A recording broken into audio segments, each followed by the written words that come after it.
The windshield wipers fought a losing battle against the October rain as Harold Whitman drove his old Buick down Route 9. At 62, he'd seen plenty of storms in his lifetime, but this one felt especially cruel. The radio crackled with weather warnings, yet Harold preferred the steady rhythm of rain against the roof. That's when he saw her. A young woman stood beneath a flickering streetlight at an empty bus stop, her thumb stretched toward the passing cars. Her clothes were soaked, and she clutched a small canvas bag tightly against her chest like it was the only thing she had left in the world. Harold had driven this road for nearly 30 years.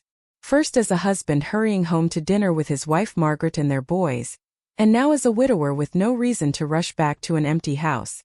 He had passed plenty of hitchhikers before. But something about the girl's posture, the exhaustion in her shoulders, the quiet defeat in her eyes, made him slow down. Margaret would never have driven past her. He pulled over and lowered the passenger window. "Miss, do you need a ride somewhere?" The girl looked up. She couldn't have been older than 20.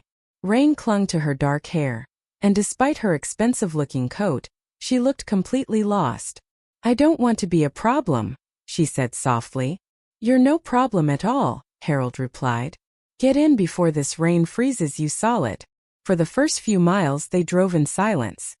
Harold handed her an old wool blanket and a thermos of still warm coffee. "I'm Sarah," she finally whispered. "Harold Whitman," he replied gently. "And don't worry, I'm not going to ask questions you don't want to answer." Something about that made her relax. As the rain blurred the highway outside, Sarah slowly revealed pieces of her story. She came from a wealthy family with more money than freedom. Her parents expected her to marry a man she didn't love to protect the family business. "But that's not the life I want," she admitted quietly. "I want to teach music to children. I want a small home, maybe a garden. Something real." Harold smiled faintly. "Doesn't sound foolish to me. Sounds like you already know who you are." They stopped at an old roadside diner where steam rose from plates of meatloaf and mashed potatoes. For the first time that night, Sarah laughed at one of Harold's stories, and the sadness in her face eased just a little. Before leaving, Harold mentioned the elementary school where he volunteered. "They've been looking for someone to help with music classes," he said. "Doesn't pay much, but there's a small apartment above the music store downtown." Sarah stared at him in disbelief. "You'd really help me?" Harold shrugged. "Sometimes people just need someone to open the right door." Later that night, he brought her to his warm Victorian house on Maple Street. As they stood beneath the porch light, Sarah finally confessed the truth. "My last name is Payton," she said nervously. "As in Payton Industries." Harold recognized the name instantly. It belonged to one of the richest families in the state. But when he looked at her, he didn't see money or status.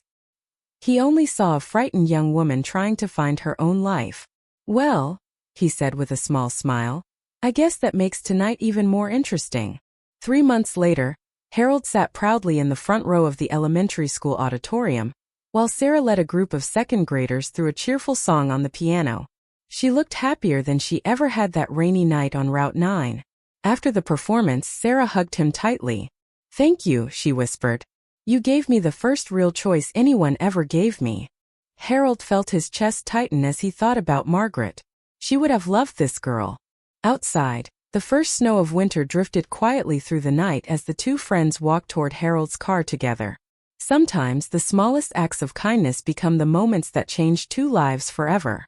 If this story touched your heart, remember, sometimes a single act of kindness can change a person's entire life. Never underestimate the power of helping someone when they need it most. Don't forget to like, share, and subscribe for more emotional and heartwarming stories. Red Heart.